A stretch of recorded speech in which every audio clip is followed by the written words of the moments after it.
Hello, everyone. I'm so excited to be here and to see you. I have been looking forward to this all week. It's been kind of a crazy week of work, and also I feel like just reckoning with what 2021 is also. I've been feeling just really thankful this week because I'm in New York City and I am just watching what's happening in Texas right now. And for any of you in Texas, I see Kelly in Dallas, like sending you so much love, and I hope you and your family and loved ones are safe.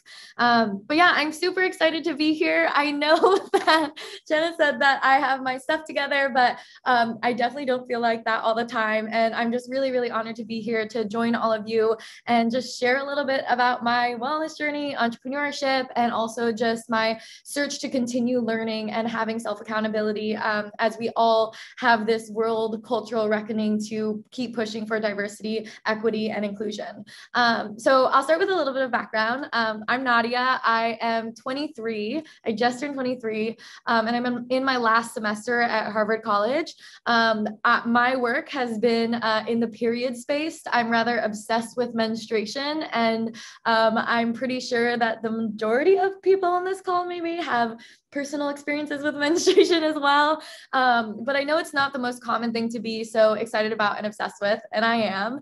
And the reason for that is, when I was 16 years old and I had been menstruating for about 4 years by that time, I had never thought about really what it's like for other people to get their period. And to and from school, I started to get into conversations with homeless women I was meeting and was really curious about their living situation and started asking them things like, what is the most challenging thing about your living situation? How did you get here? And I accidentally stumbled upon these stories of their using things like toilet paper, socks, brown paper, grocery bags, and cardboard to take care of their periods when they couldn't afford access to period products. And it just sort of lit this fire in me of feeling angry in this like what the fuck sort of attitude of like, how is this still an issue in 2021 or no, in 2014, 2021 now? Got completely obsessed with it, started doing Google searches, just trying to learn more about period poverty, learning about the global consequences of period poverty and, the aspects of how it is a leading cause of absenteeism for girls in school. It's, often in many countries, the single event that leads to female genital mutilation or social isolation practices, or even child marriage. And so it's this kind of cultural moment because menarche, your first period, is very much like the biological time when, a body can now bear children, right? And then also learning about period poverty in the US, learning that in 2014, 40 states at the time had the tampon tax, which is a sales tax on period products, considering them luxury items. Meanwhile, products like Rogaine and Viagra were considered essential goods. That number 40 is now down to 30. But now in 2021, still the majority of our states have this tax on period products, considering menstrual hygiene a luxury and not a necessity. And it just became something that I was so fired up about. And you can hear it now, like I get so fired up about it. And I've been talking about this nonstop for 6 years. And it just sort of sparked this thing in me of like, why isn't this solved? Why aren't people talking about it? I started Googling and trying to find any organization that I could volunteer with, and there were none in the US. So I decided to start one. And with a few friends of mine, we just started getting together and like putting period product packages together, trying to distribute them to people in need, started seeing more of a demand. So started just getting period products from companies, getting products from donors and drives, and then distributing them to shelters and nonprofit organizations to then distribute out to their local communities in need, and just use social media like as the free tool that we had to just take action. And fast forward about 6 months, we became a national organization when we created a chapter network by writing everything we did in our community and saying, do this in yours. And over the last 6 years, I led the organization until last January. And by the time I left, period, the menstrual movement, repping today, actually completely accidentally, we had distributed over 20 million units of period products to people in need and had registered close to 1,000 campus chapters at universities and high schools in all 50 states and 50 other countries. And, you know, it was primarily me. I founded it when I was 16 with my co-founder, who was a non-menstruating cis guy in my math class, who was just really organized, and I needed an operations director. And, you know, I think my mentality around entrepreneurship from a really young age was like, I don't really know what I'm doing, but I don't really think anybody does. So we're going to go for it anyways. And, you know, I've made so many mistakes on the way. If I could go back and do it again, there are so many things I would do differently. But it's just been a really, really beautiful journey of continuing to step into my passion, and as it's turned into a profession, watch a nonprofit grow to the point where I could hand the reins over to someone else who had worked in nonprofit executive leadership for decades. And so that's kind of what I was mainly focusing on. But when I was 18, I started school at Harvard. When I was 19, I decided to run for office and very accidentally became the youngest Asian American to run, and fell into this world of political organizing, specifically around advocating for representation for Asian Americans, and from companies watching how I was mobilizing through period and my political campaign, I started getting reached out to saying, how are you mobilizing so many young people with no budget and like no career qualifications? And so I started showing up to these companies or campaigns and saying, well, here's what you're doing wrong, and here's what I think you need to understand about Gen Z from what at least I know of my peers. And if I'm not the right person to talk to, let me introduce you to my friends. And so accidentally fell into Gen Z marketing. So a couple years ago, I joined forces with my friend to relaunch Juve Consulting, which is a Gen Z marketing agency. I was the oldest person at the company until they recently hired like a 24-year-old CFO, and more recently like an older COO. But we started as a bunch of teenagers who were going into these huge companies and saying like, you know, you're all talking about digital marketing and trying to reach young people. Well, how are you supposed to affect any group of people without those people represented at the table where that strategy is being created, right? And a lot of that was the mentality that I had from the nonprofit world, which is, how are you trying to serve a community of people without actually asking what they need and where their gaps are? And so we hustled and grew that. And to date, you know, now the company has a team of 50, several hundred consultants in their age 13 to 22. It now works with over 50 Fortune 500 companies, hit 7 figures my first year there.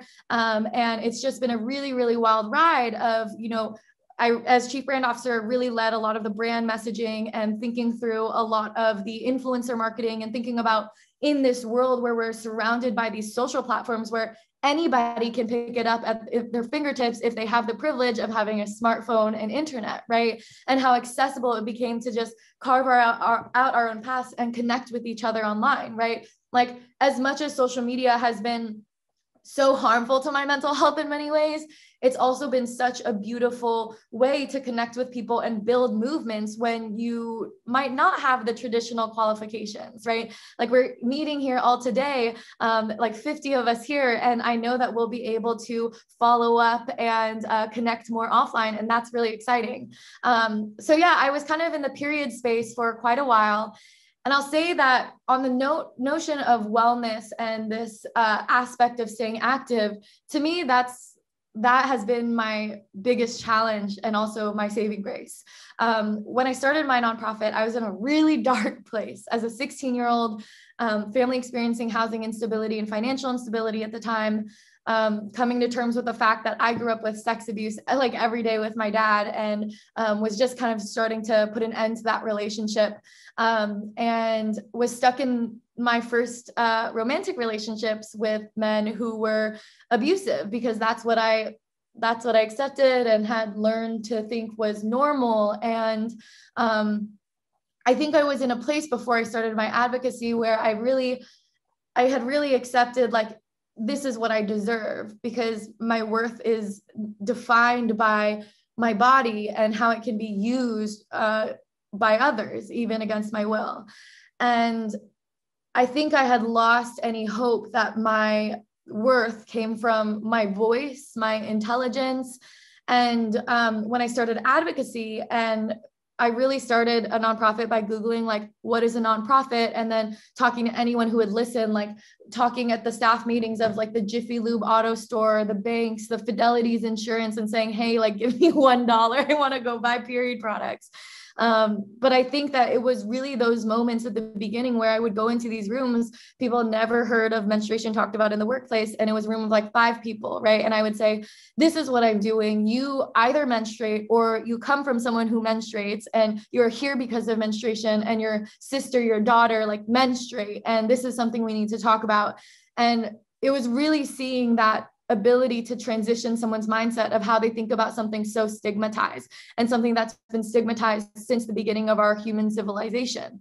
Fun fact, the word taboo, meaning something you do not talk about or touch in any sort of conversational way, comes from the Polynesian root word tapua, which means menstruation, right? So it's really embedded into our culture, embedded into the beginnings of all of our religious texts. And I think for me, it was really this understanding that I can go in and talk to someone about periods, and they will think I'm crazy or like a cute girl who cares about an issue at the beginning. And by the time I leave, I can get them to be a period warrior with me and really excited about periods. And it really was my experience of like, wow, I can do something. And maybe my worth isn't from my body. My worth is from my voice and how I can use it to mobilize others. Where this gets tricky is that's absolutely addicting when you get a sense of that, right? I became fascinated with this, and how much can I push this to say how many people we can mobilize? And it was always like, okay, I have people at my school. I have people in Oregon. Now we have people in every state. Now we have people in other countries. And now we have like tens of thousands of people. And now we're creating like global days where we have rallies in every state. And I completely forgot about self-care. In 2018, I published my first book, Period Power, with my dream publisher, Simon & Schuster, and started traveling once or twice a day, like going to school on Mondays for half a day and then leaving, plane, 4 red eyes in a row, like many times last year. And I think I was just kind of going for it, right? I believe so much in this cause. And at the same time, it was a way that I was able to run away a lot from my trauma and just say, I don't want to think about that right now. And you know, I think it really caught up to me in the last year. And I don't think I burned out physically, but I burned out emotionally, in the sense of, I think I lost who Nadya was as I really became like a brand or some sort of public figure. And I think it's why we see this mental health struggle today with social media and Gen Z, because at the age of 10, 80% of teenagers are curating personal brands without knowing what a personal brand is, but making every small decision to figure out what their aesthetic is, the language that they use, the username, the hashtags, like everything about curating a brand, and knowing that there is this personal side of you, but you're really leaning and living into that experience of the personal brand. And I say this not to scare about social media, because as you've heard, social media is my career, is what has made a lot of my advocacy possible. But it's also something that I think I really grapple with. And as a survivor, physical activity is a huge part of how I was able to survive through a lot of the mental health side of things, because it was my way of being able to work out once a day, no matter where I was, and just be able to come into my body. And this became even more of a thing in the last couple of years. And so kind of on the topic of continuing my advocacy and equity and inclusion, in 2019, before I left the organization, I decided to step away from the nonprofit world, because I really felt like I could do more if I were to actually start living out my mission of reimagining period care and period culture by starting a lifestyle period brand that could reimagine period care and disrupt the harmful culture that I think has been perpetuated by brands for the last century. And so last January, I stepped away from my nonprofit. I stepped away from the consulting company and started raising a seed round that we're about to close next week. Raising capital has been exhausting, but so thrilling. And yeah, so I'm now focused on August, which is a lifestyle period brand built by a community of hundreds of Gen Zers. And again, social media was a huge part of how we brought those Gen Zers together. It's a huge part of how we've been able to, launch with 150,000 followers with no paid media, because we were talking about periods, something that people are still eager and excited to talk about because it feels rare. And on equity and inclusion, I think, this is a huge part of how I always wanted to prioritize how I led, right? As an Asian American growing up in Portland, Oregon, the whitest major city in the United States, and my mom does a lot of DEI work, it was always at the forefront of my mind, why do we do the work, right? Who are you serving and how do you keep them in the front of your mind in everything that you do? How do you involve them in the strategizing process? And I think naturally when you work in the realm of wanting to serve unmet needs for people experiencing financial instability, equity and inclusion is really important. I also think that it's something that I really learned early on in my career when it comes to gender inclusivity, where we recognize that not everybody who menstruates identifies as a woman, but people might also identify as trans men or gender nonconforming and still experience menstruation, given that they were assigned female at birth. And so using more inclusive language all the way to then starting to work with bigger companies and going to them and saying, hey, you're about to see the Gen Z entering the workforce. Generation Z's nickname is the genderless generation, because in the US, less than 50% of Gen Z identifies totally heterosexual or cisgender. So how are you going to make your space a more welcoming and inclusive environment? And we would really go in and say, even from the standpoint of racial identities, religious identities, how do you really make sure that you're not only paying attention to diversity, but also inclusion? And there's a very stark difference between the two. Diversity is like I use the analogy of a dance party, right? Diversity is inviting different people to the table or different people to the dance, right? Filling the room with people who look different, who speak differently. Inclusivity is asking those people to dance and bringing them up on stage and letting them DJ. And so it really is about pushing, not only having a diverse set of people in the workforce or in communities, but also really making sure that people are feeling included and that there is this equitable lens at how do you create inclusive spaces as well. And that's something that we are continuing to really try and focus on, even as we build out August and as we've been bringing on new people to our team. Lastly, I want to end by just sharing that I think that as the whole world has dealt with this, overdue cultural reckoning with the need for focus on equity and inclusion, but also demanding racial justice in the last year, especially, I think it's been a big year for all of us to also be really self-critical and also look internally, right? Being in quarantine and starting to hear feedback in these conversations. And I'll be completely honest, regardless of what I was painted as an activist or, leader in the movement, I have never felt like an expert. And I don't think it was ever my goal to really try to take up space and be listen to me about equity and inclusion.